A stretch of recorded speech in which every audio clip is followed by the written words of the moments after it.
Finally, nakarating na ako dito sa aking work. Nag-uurong solong ako kanina na pumasok. Parang tinatamad na iwan. Kaya ito, nandito ako ngayon sa West Side. Pupuntahan ko yung aking every other week na trabaho. Kasi hindi ko natrabahoan noong na hospital.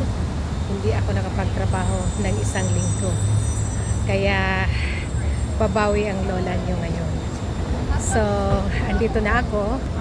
I hope na walang tao yung bahay. Usually naman walang tao yung bahay nila. Kaya maluwang ako at saka diretso ang trabaho. Napakasarap magtrabaho pag wala yung mga amo, di ba? So,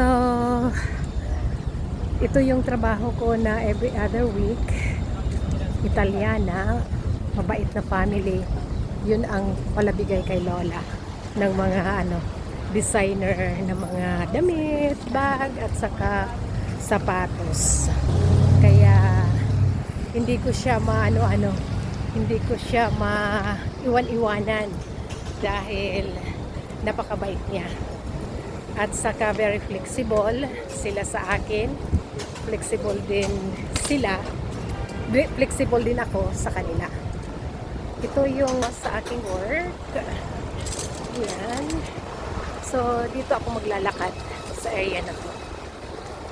Kaya guys, tinatamad man ako kanina, nangihinayang ako.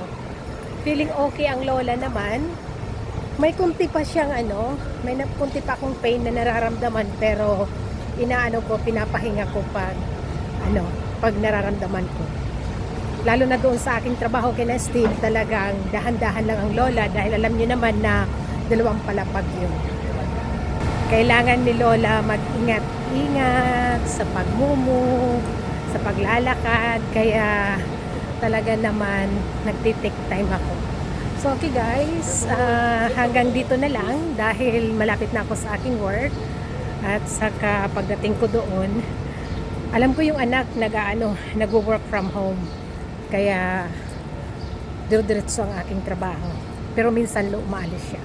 Okay guys, thank you so much for watching. Good night Philippines. Good morning, good afternoon. Saan man kayo sa sulong ng mundo, kasambahay ng New York. Love you guys.